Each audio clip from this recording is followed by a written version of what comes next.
Olá, sejam bem-vindos ao CZ Talks, em collab com o Cinemasters. Estamos falando diretamente do Civil Summit. E eu estou com a diretora de marketing da Sankia. Seja muito bem-vinda, Renata. Obrigada. Muito obrigada pela sua participação. E você acabou de descer do palco. Exato. Eu não estou participando muito das palestras, então mas eu fico muito feliz, sabe por quê? Porque eu estou recebendo o conteúdo diretamente da fonte, só pra mim. Ah, melhor ainda, né? Exato. Então eu quero que você me conte, o que você falou pro pessoal hoje? Eu estava falando sobre o papel da comunicação em cenários de aquisições. Interessante. Fala um pouco mais do que se trata. Pois é, eu venho de uma empresa antes da Sankia, chamada Sinqia. Eu até brinco que pode ser uma dupla sertaneja, Sankia e Sinqia, né? Sim. Que num período de 5 anos fez mais de 14 aquisições.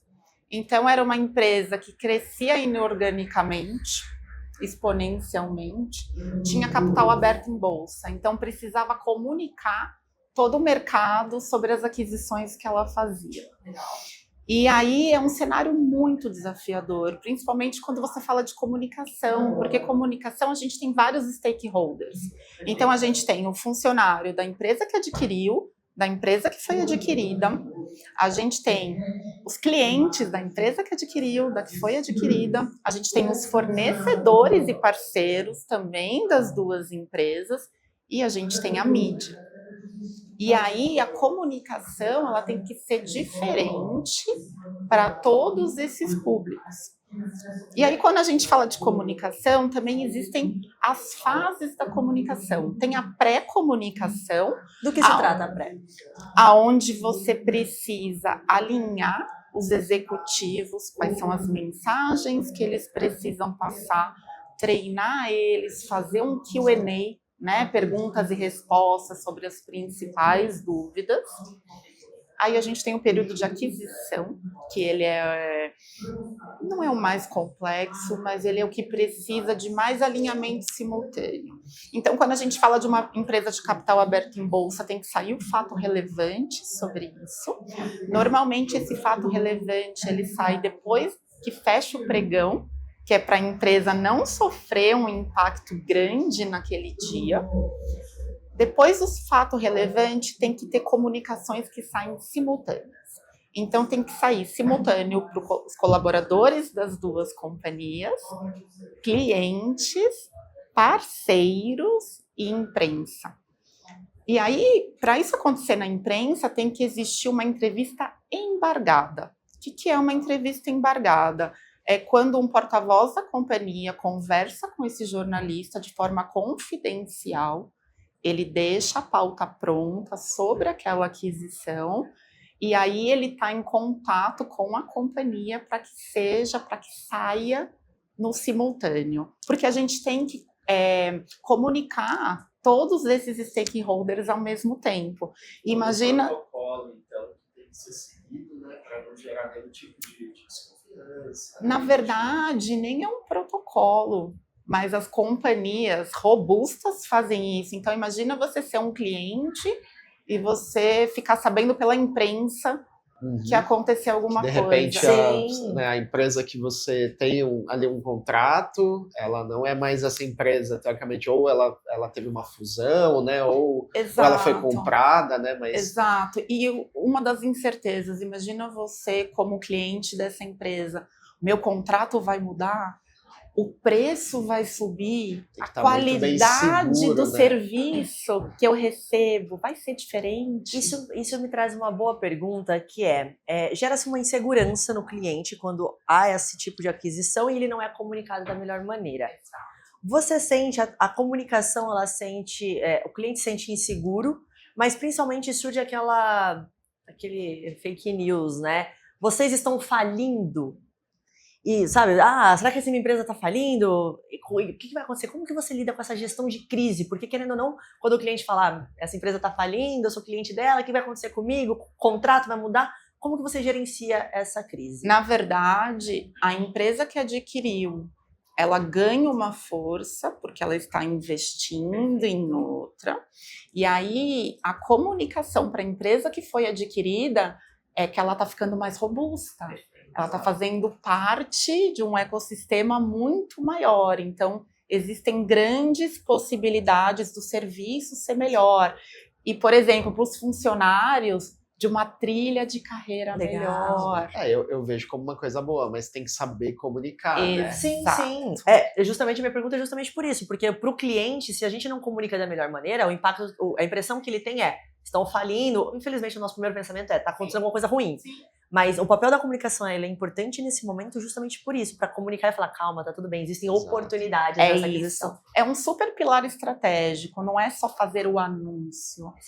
Cria pontes, tira essa insegurança de todos os stakeholders. Então, assim, é muito fundamental, não parece, oposto, né? Às vezes, essa empresa tá tão legal, tá se destacando tanto, que chegou uma maior, notou isso, vamos comprar, exatamente, né? E a gente vai levar isso para um outro patamar, com toda a carteira de clientes e tudo mais, né? Então... E aí, gente, depois desse anúncio, também tem uma terceira fase, que é de integração, onde você chama todos os colaboradores, faz um town hall, faz alguma coisa para conversar, para tirar as dúvidas, e aí depois nesse passo, conforme a gente for tendo pequenas conquistas e comunicando os funcionários, para eles fazerem parte disso, então também é bem importante. Geralmente, quando vocês fazem uma fusão, uma aquisição no caso, imagino eu que seja uma empresa que tenha valores parecidos, né? Normalmente, são empresas que se complementam. Então, você torna o portfólio mais robusto. E como que é para vocês fazer essa, digamos, essa passagem de cultura mesmo, né? De a sua empresa tem uma cultura, vocês adquirem uma empresa que tem outra cultura, né? Que algumas coisas vão bater, mas algumas coisas não vão. Como que funciona essa... Aí o RH tem um papel muito importante junto com a comunicação, de entender as boas práticas de uma empresa e da outra, porque pode ser que foi adquirida, tenha projetos ou sistemas, enfim, que sejam muito mais legais do que a outra. Legal. E aí fazer essa junção das duas coisas. Existe alguma característica específica que vocês identificam nas empresas para fazer a aquisição ou não? Você comentou agora que elas precisam fazer sentido e agregar. Exato. Mas alguma outra? Existe um departamento dentro das empresas que é de M&A, de fusões e aquisições, que eles estudam toda a empresa. E aí eles fazem aí o valuation e entendem quais são os pontos fortes e os pontos fracos antes de fazer essa aquisição. Então, já não é muito a área do marketing. O marketing é envolvido quando a negociação está um pouquinho mais avançada. Chega então para você, né, essa questão de passar a mensagem quando... Exato. Os contratos já estão um pouco mais avançados e né? entendem que existe da outra parte realmente a intenção de vender, de que as coisas estão fluindo. Aí o marketing é envolvido exatamente para essa parte de comunicar e deixar os porta-vozes realmente todos alinhados na mensagem que deve ser passada. Legal. Eu vi um esforço de vocês bem grande, né? Porque eu acompanho esportes americanos, né? E eu conheci vocês na ESPN, com os comerciais até belíssimo, né? Porque eu sou da parte da produção de vídeo, né? Que legal. Belíssimos os comerciais e a estratégia e tal. E foi ali que eu vi o nome de vocês, assim, pela uma primeira vez. Quando a gente fala de campanhas, cases, você tem alguma que você pode citar e contar pra gente que foi uma virada de chave? Aí eu vou comentar muito dessa campanha. Legal. Que a gente colocou Bernardinho para fazer. Então, coloca aí o esporte, alta performance, muito unida com o que a gente vende, que é ERP. Que a gente fala que a gente está dando liberdade para as companhias evoluírem. Então, é muito integrado aí com essa nossa última campanha. Sensacional. E se você puder deixar uma dica prática para quem está nos ouvindo e nos assistindo, qual dica você deixaria? Em relação à comunicação e a M&A, menos é mais. Sempre uma mensagem transparente, sem ficar floreando. É o que é, né? Foi comprado, foi adquirido, ou fez uma fusão, a gente precisa comunicar. É isso, a diretoria vai ser essa, não vai ser essa, para não ficar gerando especulação. Nós somos uma agência de publicidade 360 focada em B2B. o Bruno, parceiro nosso aqui de audiovisual. Quando se trata de parceiros, qual é a característica principal que esse parceiro precisa ter para estar junto com vocês e construir essa comunicação em conjunto? Transparência também e jogar junto. Entender a nossa estratégia, participar, ser participativo, não tratar como mais um cliente e sim estar junto com a gente construindo algo diferente. Sensacional, sensacional. Muito obrigada pela sua participação. Eu que agradeço. Foi incrível o nosso bate-papo. Para você que nos ouviu, aguarde, tem mais episódios chegando por aí. Até o próximo. Tchau, tchau.